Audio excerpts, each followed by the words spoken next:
So, is the B30 a perfect car? No. What's good, everybody? Welcome back to the channel. Today we're out here at BAIC East London. Yep, BAIC East London at Car Connection Beacon Bay. And we're going to have a look at the all-new BAIC B30. And I know as of recent, we've been talking a lot about Chinese cars. Cars that are imported and this and that. But this one is made locally right here in the Eastern Cape. And that changes the conversation completely. Let's dive in. First impressions. The B30 has serious presence, and it doesn't look cheap or entry level either.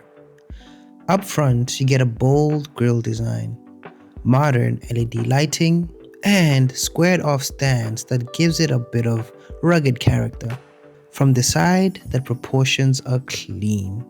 Slightly raised ride height, solid wheel design, side steps, blacked off mirror caps, and subtle body cladding to give it that off-road appeal. At the rear, clean taillights, practical tailgate, and a simple but modern finish. It's not trying too hard, and that works in its favor. Okay, cool. Check this out. So it's a power tailgate. I like that. Quite a lot of boot space. Yes, quite a lot of boot space. And the thing about EVs, I've realized there is no spare tire. No spare tire. And then right here at the top, there's this table-like thing which you can remove, and then it does come as well with stands which you can just screw on and then sit wherever you are and have a picnic. I think that's pretty handy, especially if you're somebody who's going to be doing a lot of outdoor activities and just be out there in the bushes because it's capable, you know? Okay, let's talk about something important. Yeah? This isn't just another badge on the road. It means job creation, skills development, and also support for local manufacturing. And for many South Africans, buying local really matters. It's a whole movement in itself. And seeing a global brand invest in local development, that's outstanding. It shows commitment. Let's check it out inside. Let's see what this is all about. The materials used in here are mostly durable plastic, artificial leather, but that's expected for this price point. But I like the fact that everything is well built and it feels like really good premium material. Step inside and you'll notice something immediately. It's very spacious. The B30 offers general cabin room. The seating position is comfortable, visibility is good, and it feels like a practical daily driver. You get touchscreen infotainment system, a digital driver display, multifunctional steering wheel, modern layout that feels simple and easy to use.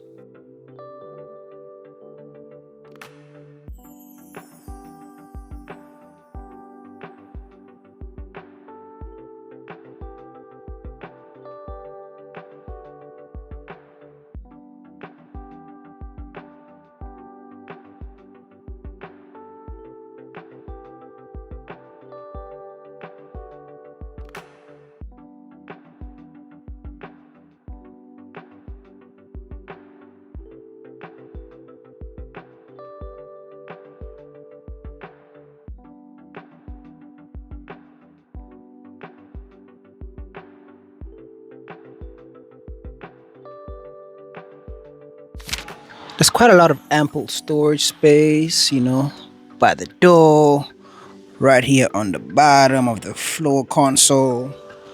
Also in the glove compartment, quite spacious. Driver's door, you can fit maybe your 500 milliliter bottle. And also check these door handles. Pretty cool. Pretty rugged, yeah? Okay, let's check out the rear. So getting onto the back is easy because the side step extends the whole way to the back. The minute you sit in here, you actually feel really nice.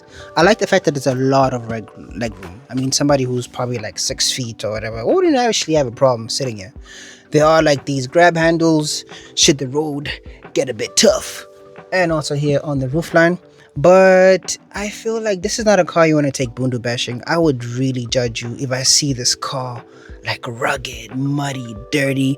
Not that it's not capable. I mean, it does. It is, considering all the drive modes that it has available. There is air conditioning vents, but there's no air conditioning control. So whoever's sitting in the front has to decide how everyone in the back is feeling too. Little storage compartment, Type C charging point. Yeah, the stitched seats. Yeah, I see there's isofix on either end. There is a armrest with cup holders. And the nice thing about the B30 as well is when you lay the seats down, so this one extends as such, and then the seats fold, I guess, 60/40, and you're able to, let's say, if you like camping or glamping, more or less, you can put like an airbed at the back, and then you don't have to worry about a tent. I think I like that because I do that.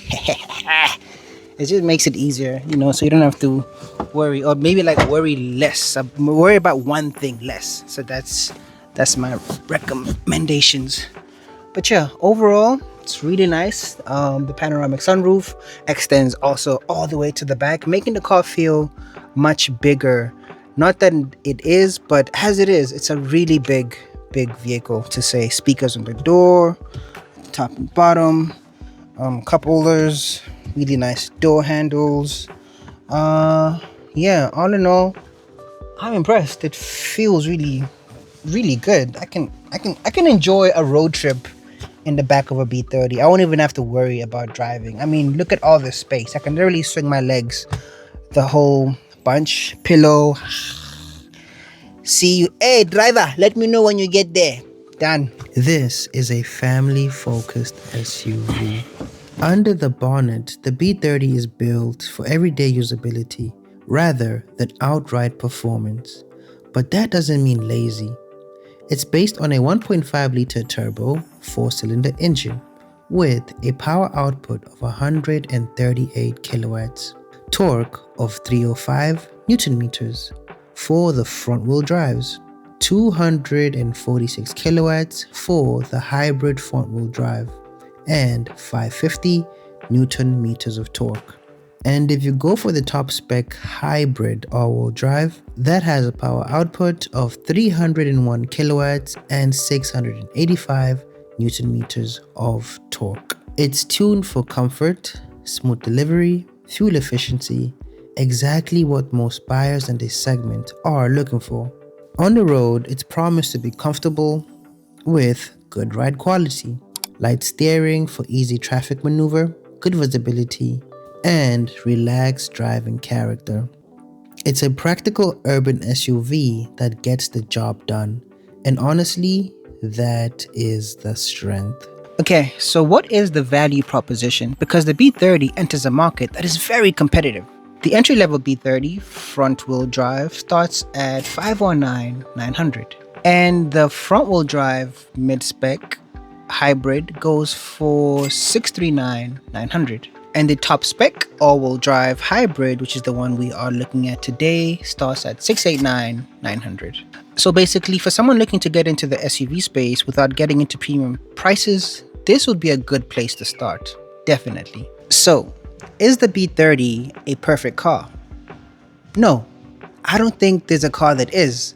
But is it practical, affordable, positioned very well for the South African market? Absolutely.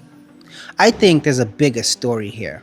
I mean, think about it. Global brand, locally produced, practical for South African buyers. That's something to speak about. But anyways, let me know in the comment section if this is the car you would consider buying. And if so, do contact the team right here at BAIC East London on the numbers below, and they would plug you with more information and details and affordability that you need to know about getting into one of these. And while you're at it, book a test drive. Let us know how it goes. And anyways, Mzansi, see you on the next one. Don't forget to like, subscribe, and comment. Ride safe, Mzansi.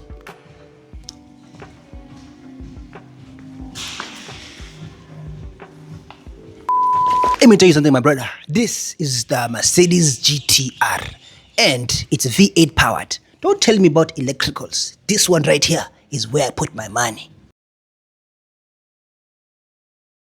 And then you ask me, how much is it? Do you want to know? 4 million rand. 4 million.